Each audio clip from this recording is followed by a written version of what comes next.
வலியுரி அன்பர்களுக்கு வணக்கம். இன்னும் ஒரு பதிவிலே உங்களை சந்திப்பதில் மகிழ்ச்சி. இன்றைய பதிவு பரம்ஜி பார்வையாக அண்மையில் எனது நண்பர் ஒருவருடன் நடந்த உரையாடலின் பிரதிபலிப்பு என்று சொல்லலாம். எனது நண்பர் ஒருவர் இடையிடையே என்னை அழைத்து தமிழ் சினிமா செய்திகள் மற்றும் புதிய திரைப்படங்கள் பற்றி என்னுடன் பேசுவார். முக்கியமாக எனது திரை விமர்சனங்கள் பற்றி பேசுவார். அப்படி அழைத்தவர் அன்று ஒரு கேள்வியுடன் ஆரம்பித்தார். இந்த இளையராஜா, வைரமுத்து மற்றும் கங்கை அமரன் அவர்களுக்கு எப்படி பேச வேண்டும், எதை பேச வேண்டும் என்று சொல்லி அந்த பண்பு தெரியாத இவ்வளவு மோசமாக நடந்து கொள்கின்றார்கள் என்ற கேள்வியுடன் ஆரம்பித்தார்.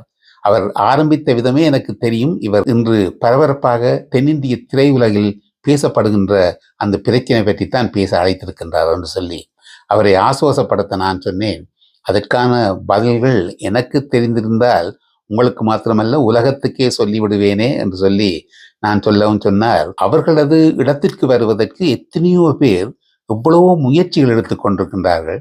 அவர்களால் முடியாமல் இருக்கின்றது. இவர்களை விட சிறந்த ஆற்றல் மிக்கவர்கள் கூட வெற்றி பெற முடியாமல் இருக்கின்றது.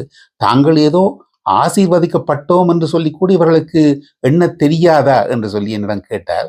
நான் சொன்னேன், இவை எல்லாவற்றையும் அவர்கள் உணர்ந்திருப்பார்களா என்றுதான் கேள்வியாக இருக்கின்றது. ஏனெனில் அவர்களுக்கே புரியவில்லை தாங்கள் என்ன செய்து கொண்டிருக்கின்றோம். ஏனெனில் இது பற்றி எல்லோரும் பேசுகின்றார்கள், ஆனால் அதை பற்றி அவர்கள் அக்கறைப்படுவதாக தெரியவில்லை. என்ன செய்யலாம்? அவர்களது பிறப்பு வளர்ப்பு அப்படி என்று சொல்லி நான் சொல்லவும் உடனே அவர் சொன்னார், அதைத்தான் அன்று ஔவையார் அவர்களே சொல்லிவிட்டார் என்று சொல்லி முத்தாய்ப்பு வைத்தார். என்ன என்று கேட்டேன். குலத்தளவே ஆகுமாம் குணம் என்று சொல்லி சொன்னார். உடனே எனக்கு புரிந்து விட்டது. இளையராஜா, கங்கை அமரன் போன்றவர்கள் எப்படியான சமூகத்தில் பிறந்து வளர்ந்து இப்படி வந்திருக்கின்றார்கள், அதனால் தான் இவர்கள் இப்படி நடக்கின்றார்கள் என்று இவர் சொல்லுகின்றார் என்று உணர்ந்து கொண்டதும் நான் சொன்னேன், ஔவையார் சொன்ன குலத்தளவே ஆகுமாம் குணம் என்பது முன்பு ஒவ்வொரு குலத்துக்கும் ஒவ்வொரு தொழில் இருக்கும். அந்த தொழில் செய்வதற்கு சூற்றுமங்கள் இருக்கும்.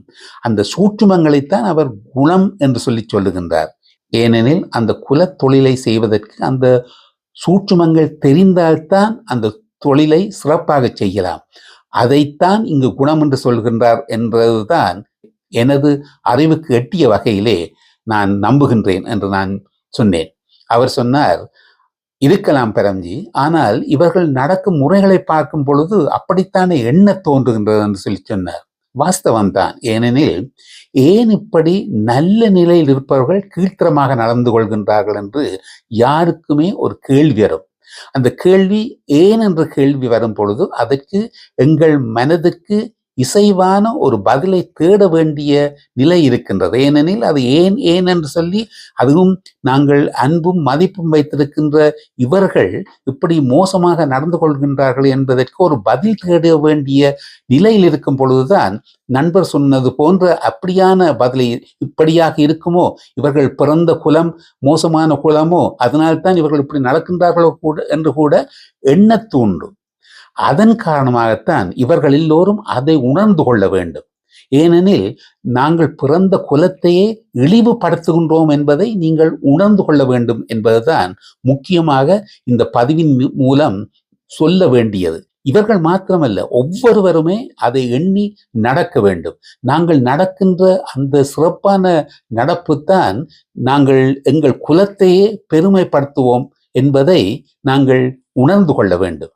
இது சாதாரணமாக எல்லோருமே நாங்கள் எடுத்துக்கொண்டோமாக இருந்தால், வாழ்க்கையிலே நல்ல நிலையில் வந்தவர்கள் எல்லோருமே அதை மனதில் வைத்துத்தான் கண்ணியமாக மற்றவர்கள் மதிக்கும்படியாக நடக்கின்றார்கள் என்பதுதான் உண்மை. அதை நீங்கள் ஏன் உணரவில்லை என்பதுதான் எனக்கு கவலையாக இருக்கின்றது. உங்கள் நிலையை எண்ணி பாருங்கள். நீங்கள் இந்த அளவுக்கு சிறப்பாக பேரும் புகழ் எல்லாம் பணம் எல்லாம் பெற்று வாழ்ந்து கொண்டிருக்கின்றீர்கள். உங்களை விட சிறந்த ஆற்றல் மிக்கவர்கள் எல்லாம் உங்கள் நிலைக்கு வர முடியாமல் இருக்கின்றார்கள். அதை நீங்கள் உணர்ந்து கொள்ள வேண்டும். நீங்கள் உங்கள் திறமைக்கு ஏற்ற வகையிலே சிறப்பாக வாழ்வதற்காக ஆசீர்வதிக்கப்பட்டிருக்கின்றீர்கள். அமெரிக்காவில் ஒரு சிறுமி, ஒரு பாடகி என்ன சொல்லுகின்றார் என்று சொல்லி உங்களுக்கு உணர்த்துவதற்காக இதை நான் சொல்லுகின்றேன். செலீனா கோமஸ் என்று சொல்லி ஒரு சிறுமி, எனது பிள்ளைகள் சிறுவர்களாக வளர்ந்து வருகின்ற காலத்திலே அந்த சிறுமியும் பாணி என்று சொல்லி ஒரு சிறுவர் நிகழ்ச்சியிலே பங்கு பெற்றி கொண்டிருந்தார். அவர் காலப்போக்கிலே வளர்ந்து வந்து ஒரு பாடகியாக மாறிவிட்டார். இன்று அவர் மிகவும் பிரபலமான ஒரு பாடகி. நீங்கள் கூட வலையொலி தளத்தில் சென்று காம் டவுன் என்று சொல்லி நீங்கள் தேடினீர்களாக இருந்தால் அந்த செலீனா கோமஸும் நைஜீரியன் பாடகர் ரேவன் என்று சொல்லி இருவரும் பாடிய அந்த பாடல் வரும், கேட்டு பாருங்கள். அப்படியான ஒரு பாடகி அண்மையிலே ஒருவர் நேரடியாக பேட்டி ஒன்று எடுத்தார். அதன் போது அவர் கேட்கின்றார், நீங்கள் சிறுமியாக இருந்து இன்று வளர்ந்து இந்த நிலைக்கு வந்திருக்கின்றீர்கள், உங்களை பார்த்து கொண்டிருக்கின்றார்கள், உங்களைப் போல முயன்று கொண்டிருக்கின்றார்கள், இவர்களுக்கு நீங்கள் என்ன செய்தி சொல்ல வருகின்றீர்கள் என்று சொல்லி சொன்ன பொழுது அந்த சிறுமி இன்று அவர் வளர்ந்து விட்டார். அவர் சொல்லுகின்றார், உங்கள் முயற்சியை கைவிடாதீர்கள், இயன்ற பயிற்சியை எடுங்கள், எது உங்களுக்கு சேர இருக்கின்றதோ அது உங்களுக்கு சேரும். செலீனா கோமஸ் போன்று, அதாவது என்னை போன்று நீங்களும் மிகவும் பிரபலமாக வருவீர்களோ வரமாட்டீர்களோ என்பது அது நீங்கள் ஆசீர்வதிக்கப்பட்டிருக்கின்றீர்களோ என்பதை பொறுத்தது. நான் உண்மையிலே எனது இந்த வாழ்க்கைக்கு இறைவனுக்கு நன்றி சொல்கின்றேன், ஏனெனில் நான் ஆசீர்வதிக்கப்பட்டிருக்கின்றேன் என்று சொல்லி நல்ல செய்தியை தனது ரசிகர்களுக்கு சொல்லுகின்றார். பாருங்கள், இதுதான் கண்ணியமான வாழ்க்கை. உங்களை செலீனா கோமஸ் போன்று நல்ல செய்தியை கொடுக்க கேட்கவில்லை. நீங்கள் கண்ணியமாக நடவுங்கள். நீங்கள் உங்கள் நடத்தையை பார்த்தே பலர் நல்ல வகையிலே தாங்களும் நடந்து கொள்வார்கள், உங்களை போற்றுவார்கள் என்று உங்களை தயவாக கேட்டுக்கொண்டு, இதுவரை நேரமும் பரஞ்சி பார்வையில் எனது எண்ணங்களை உங்களுடன் பகிர்ந்து கொள்ள சந்தர்ப்பம் தந்தமைக்கு நன்றியை கூறி, பரஞ்சி பார்வையில் எப்பொழுதுமே எனது எண்ணங்கள், கருத்துகள், எனது அனுபவங்களை உங்களுக்கு எடுத்துச் சொல்லி, என் போன்று நீங்களும் மன அமைதியோடு வாழ்வதற்கு ஏனென்ற கேள்விக்கு பதில் தேடிக்கொண்டீர்களாக இருந்தால் மன அமைதியுடன் வாழ்வீர்கள். மற்றவர் சொற்கேட்டு மற்றவர்களது கருத்துகளுக்கு அடிமையாகாமல் எங்கள் கால்களிலே நாங்கள் நிற்க வேண்டுமாயின் எங்களுக்குள் தேடல் இருக்க வேண்டும் என்று சொல்லிக்கொண்டு இன்னும் ஒரு பதிவிலே உங்களை சந்திக்கும் வரையில் உங்களிடமிருந்து நன்றி கூறி விடைபெறுகின்றேன். நன்றி, வணக்கம்.